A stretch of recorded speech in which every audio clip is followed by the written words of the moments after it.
Warning: this podcast contains minor spoilers of We Were Here. Consider yourself warned. Hello everyone and welcome to this week's Mayhem, the podcast of indie game studio Total Mayhem Games. My name is Soraya, community manager over at TMG, and with me today for this very first podcast is Geoff. Hi there, everyone. Oh, hi there, and thank you for being my very first guest. And let's start at the beginning. What is a producer and what do you do? That's a very good question. We're still figuring that out. No, actually, it's my job to create a planning, make sure that we stay on budget, make sure that the team is working on the same game, doing awesome things, and that we in the end we have a complete game. Everything is set, and there's not a lot of bugs. There's always some sort of bugs in the game, but not a lot of bugs. It's playable, and everybody enjoys the game, and that's my responsibility. Okay, and speaking of games, what games are we talking about again? Yes. Well, Total Mayhem Games is well known for the We Were Here series. So we have 3 games in that series: We Were Here, We Were Here 2, and We Were Here Together. Oh, together. Yeah, We Were Here Together. Amazing. And what kind of game is it? Can you just maybe in one sentence, if I need to explain it to new wannabe explorers out there in the world, what kind of game is it? So officially we call it asymmetrical co-op puzzle games, but that's usually way too complicated to tell anyone because they still don't have an idea what you're doing. Basically, it is 2 players being explorers, separated from each other in a dark, spooky castle, and you need to solve puzzles in order to escape together. Oh, so eerie sounding. Because we often get the question from people on Twitter, Discord, Steam. Is it a horror game and will it keep me up at night? Is it intend to make you scared and not sleep forever? What's up with that? No, it's not a horror game. So there's not blood, there's not gore, nothing like that. But we do like to put in some scary moments, just to make sure that there's a tension, and you hear your partner scream, and you're like, "Whoa, what's going on?" So we do love to work with that, but nothing that keeps you up at night. But there are some people that are still, afraid of this guy. Oh, yes, because I did want to ask you about what you think is the scariest moment in the first game, We Were Here. And I definitely have to say that this moment, with this little man we see dangling there, I lost my marbles. I couldn't help it. I was screaming, I think, because you were the first I played this game with, and you were so kind, pretending that you had no idea what was going on. Well, I was just screaming on top of my lungs. Can you tell us more about this moment? What happens here? What's going on at this point in the game? Without too many spoilers, please. Yeah. Well, that's the difficult thing. Spoiler.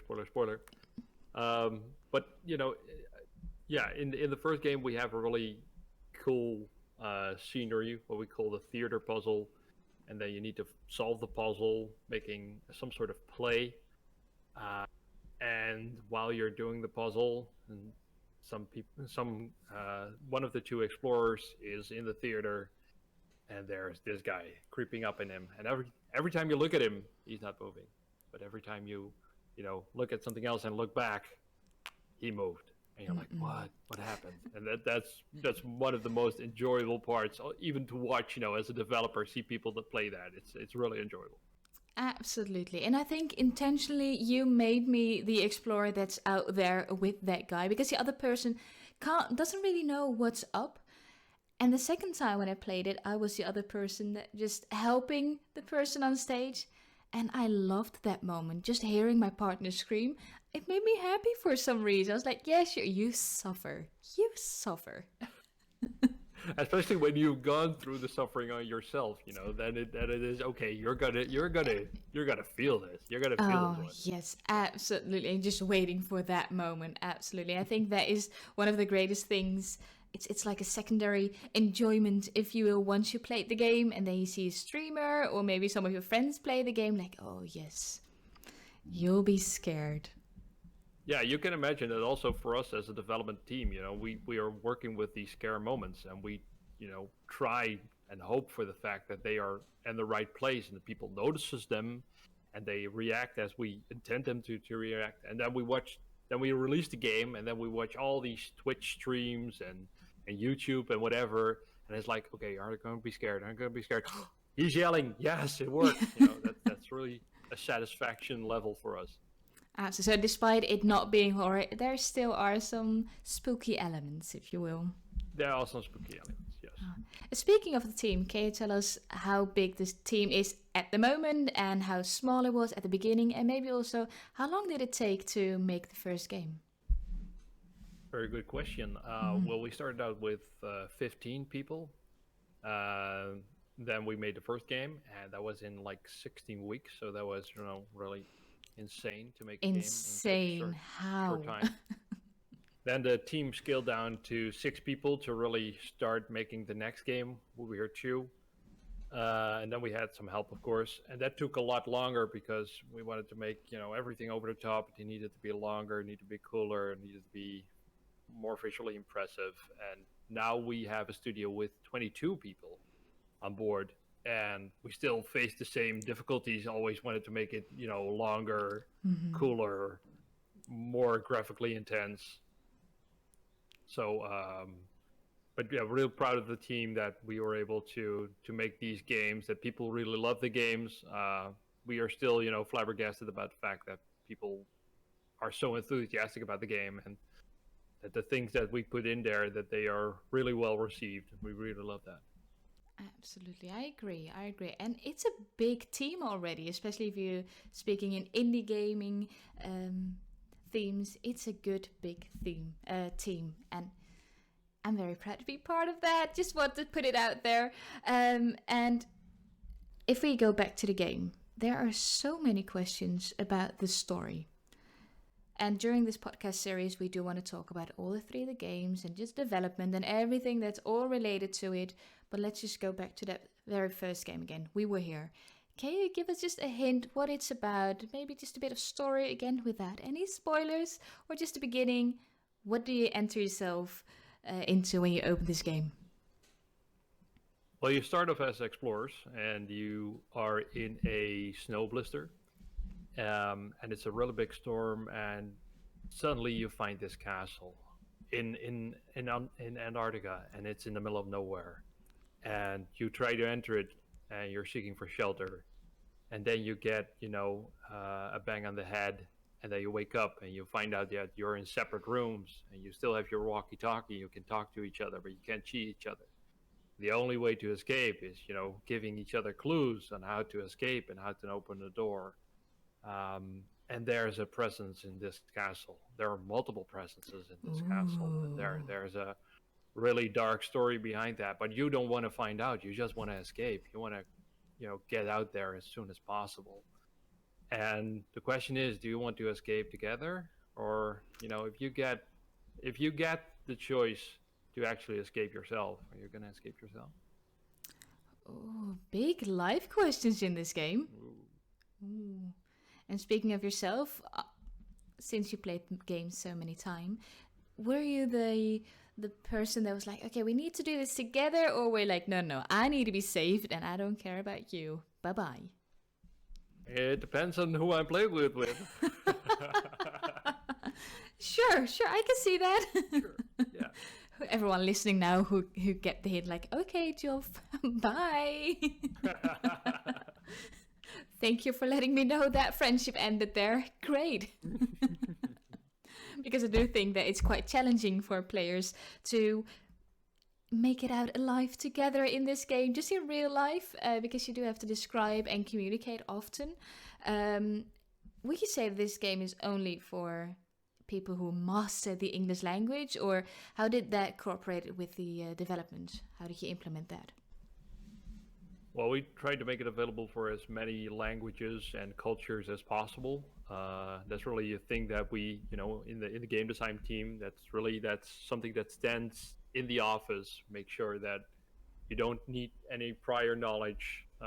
Make sure that you don't need a dictionary or an encyclopedia. You need to, just with the elements in the room, you need to be able to solve the puzzle. That being said, that sometimes if you want to tell a piece of lore, if you want to go into the story, you sometimes need text. You need something to tell people what's going on. And then we have, a really difficult trajectory of going through localization, talking to a translator, and he's like, I know what you're trying to do in this puzzle, but it doesn't work in this language because of this and this and this, and then we have to figure out how to fix that and stuff like that. So we try to make it accessible for everyone, for a large number of people with, all cultural differences. But sometimes we have a really big challenge of making sure that in a certain language it turns out as the way we designed it. Okay. So there's a lot of describing there. And before I let you go back in your Total Mayhem, I can imagine that you do have your favorite moment, or maybe your favorite symbol even. Could you describe your favorite symbol to the listeners? I think that from a viewing point of view, so watching all the Twitch and the YouTube streams and stuff like that, I always find it funny how hard people, although they are familiar with each other, talking about genitalia. It's a thing. It's always like, yeah, it's kind of like I can't just. Well, you know what I mean. It's a pointy hill. It's quite obvious. It's you know what I mean. It's a thing. It's so funny. It's so funny. They're all over this game. Was it intentionally, or did it just sneak up on development that suddenly there were dicks and penises everywhere? Well, actually, game design prohibited me to make any comments on this, so I cannot talk about it. This is a very subtle subject. I'm sorry. Okay, it's okay. It's okay. I'll make sure to drag one of the game designs into this podcast so they can explain to us what's up with all the flash rockets, if you will, in this game. There's so many ways to tell what's going on in that symbol, because I do have to say, even though I like that symbol as well, to describe it to the other person, I really like the flower cat. That might be my favorite, because it's so wholesome, but it's very confusing as well. Now, it's a flower, but with a cat head, but still a flower, but with a cat head. It's also funny that some people don't see the other picture. So you can keep talking about the flower, and sometimes people just only see the cat, or the other way around. And it's so funny just to see people having the same image in screen and not being able to talk to each other about it. It's so funny. I think you quite often ask me, describe it any other way. Like, no, I can't. It's a flower cat. It's a cat and a flower. That's all I can say about it. And then one of us died again because I was so incapable to describe it any other way, because I just saw it that way and it's nothing else. How can you not see it, Geoff? Well, Geoff, I do want to thank you so much for kicking off the podcast series with me, in which we're going to explore everything that's all about We Were Here and the series and developments and the studio and everything that comes up.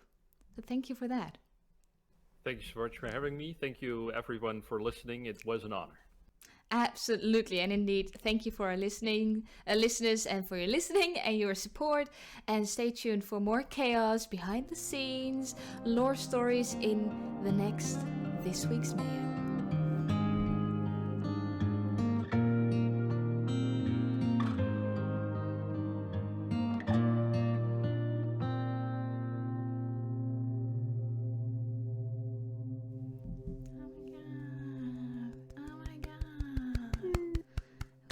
Good.